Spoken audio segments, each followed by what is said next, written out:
Pinupuri ka namin, O Diyos, Ama, Anak, at Espiritu Santo. Salamat, Ama, na ibinigay mo sa amin si Jesus na iyong anak na namatay para sa aming kasalanan, iyong muling binuhay, iniakyat at iniluklok sa iyong kanan sa langit.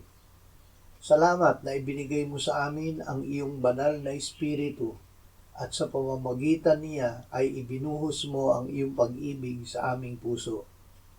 Panginoong Jesus, ibinigay mo ang iyong kapayapaan noong gabi bago ka namatay para sa aming kasalanan.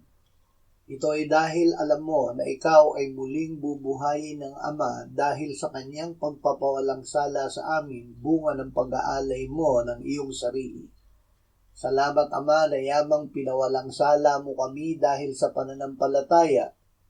Ngayon ay mayroong kaming kapayapaan sa iyo sa pamamagitan ng aming Panginoong Hesukristo. Amen.